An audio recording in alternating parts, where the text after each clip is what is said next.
करते हुए 3 मिनट ही लूंगा, इतनी मुझे अनुमति मिली है। और खासकर अपने गुरुजी से और श्री श्रीवास्तव जी से आशीर्वाद की अपेक्षा करते हुए, बाकी देवगणों से अपेक्षा करते हुए, आशीर्वाद देते हुए बस बोलना चाहूंगा कि वैवाहिक जीवन जिस तरीके से हम सबसे पहले जन्म पत्रिका खोलते ही 4 चीजों को देखते हैं, लगन, लग्नेश, चंद्रमा और सूर्य।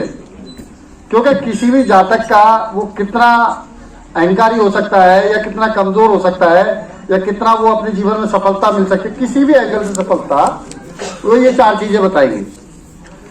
अब सीधा सीधा आ जाते हैं 7वें भाव पे। 7वें भाव में हमें फिर वही 4 चीजें देखनी है। 7वें भाव, उस पर कितना पाप प्रभाव है या शुभ प्रभाव है।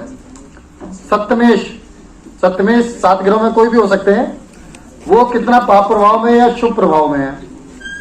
इसके साथ साथ फिर देखेंगे हम स्त्री जातक के लिए गुरुदेव को, और जो जेंट्स हैं, हमारे भाई हैं, उनके लिए देखेंगे हम शुक्र को।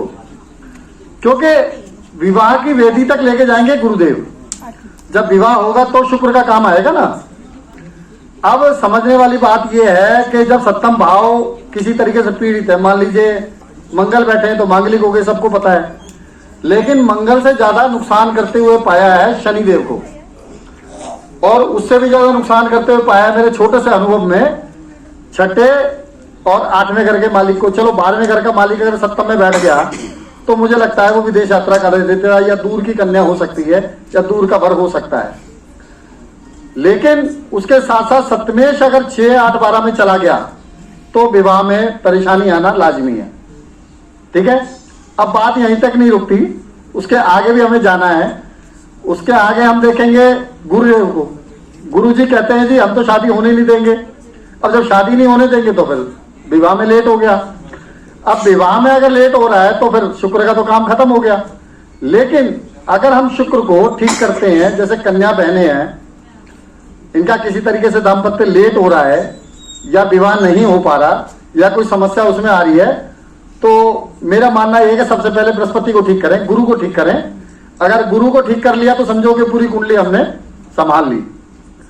उसके बाद विवाह हो गया है। अब विवाह के बाद भी परेशानी आ रही है, क्योंकि दोनों की पत्रिका अच्छी होगी ऐसा जरूरी तो नहीं है ना। बहुत जगह पत्रिका मिलाते हैं, बहुत जगह नहीं मिलाते। और उसके साथ साथ आप देखो शुक्र को कि शुक्रदेव क्या कर रहे हैं।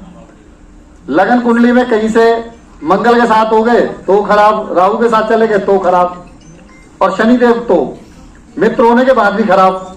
मेरा मानना यह है। इसके बाद अगर वो नौवांश में बलवान हो गया है, 7वां भाव, नौवांश का 7वां भाव और शुक्र, तो मुझे लगता है हम काफी जीवन को संभाल सकते हैं। यहां पे हमें करना क्या है, घंटी बज चुकी है, आप सबको पता है, अब घंटी मेरी भी बज गई है, तो हमें करना क्या है, सिर्फ 1 सेकंड की बात, शुक्र को ठीक कर लो और नौवांश के लग्नेश को ठीक कर लो। शुक्र लगन कुंडली में अगर खराब है तो परेशानी आएगी, इसे ठीक कर लो। और नौवांश में जो लग्नेश बन रहा है वो विवाह का कारक भी और विवाह के चलाने की जिम्मेवारी भी उसकी है, चाहे वो 7 ग्रहों में कोई भी है, ऐसा मुझे लगता है। उसको ठीक कर लो, मामला बैलेंस हो जाएगा। उसके साथ साथ उनके गुरु के साथ साथ अपना गुरु भी ठीक कर लो, जिससे आप सबका आशीर्वाद मिल जाए। जय श्री महाकाल।